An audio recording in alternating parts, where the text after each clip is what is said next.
Dr. Hill, you have provided me probably the greatest piece of evidence that's before us to illustrate the problem with hearsay.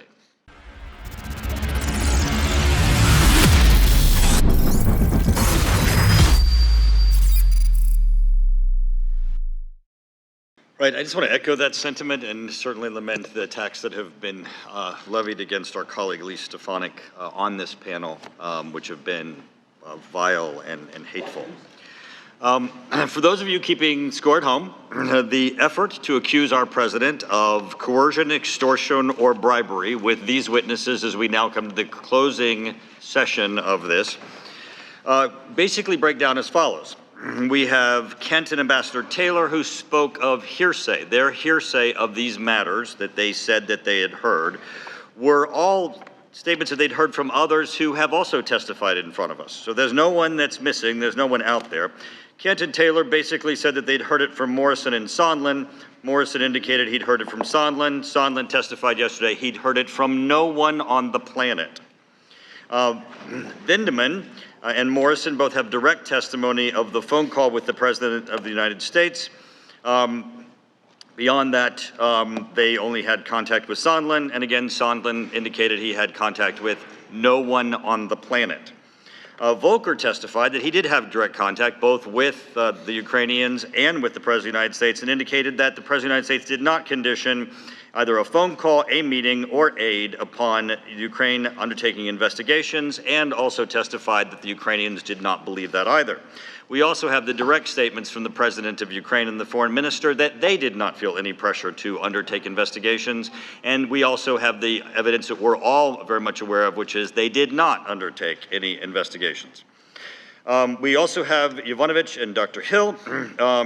Yovanovitch obviously left before the time period. Dr. Hill, we appreciate your being with us today, and Mr. Holmes.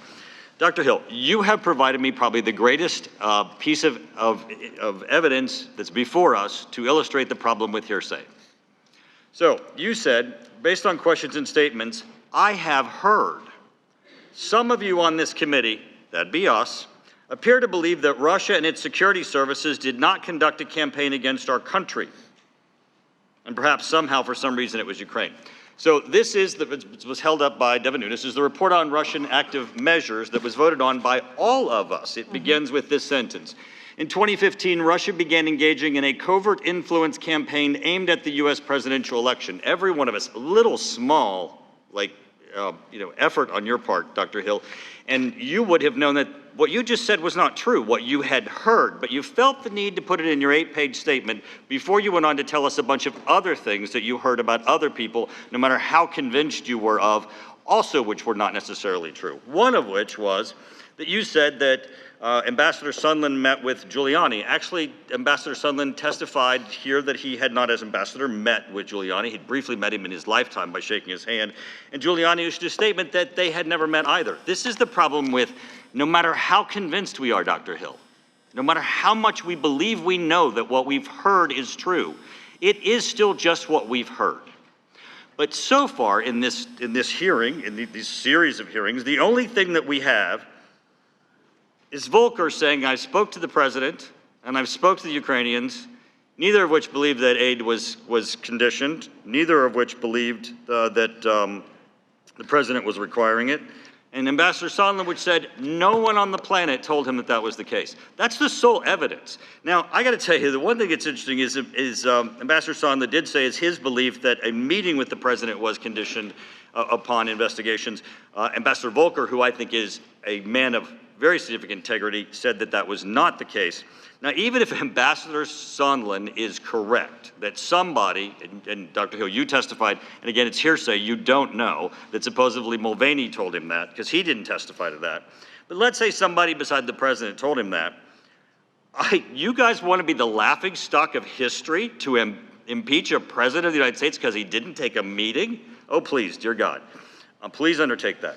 Now, Mr. Holmes, I got to tell you, you say that you're there. Is there a question for Dr. Hill? Mr. Holmes, in your testimony, you said that Sondland said he loves your ass, and also said he'll do anything that you want. Mr. Holmes, that information had nothing whatsoever to do with the subject matter of any of these hearings. It was anecdotal, it was extraneous. Your statements that your interests are protecting Ukraine are very dubious when you embarrass President Zelensky by making those statements that you didn't have to make. Who cares that Ambassador Sondland said that? And you know you didn't embarrass Ambassador Sondland, you embarrassed Zelensky, because you know he got asked this question in his own country, and people are hearing that statement as if it's true. Time of the gentleman has and expired. It's totally dubious of you to do that. For you to Mr. do Carson, that. you are I recognized. yield back. Get to answer.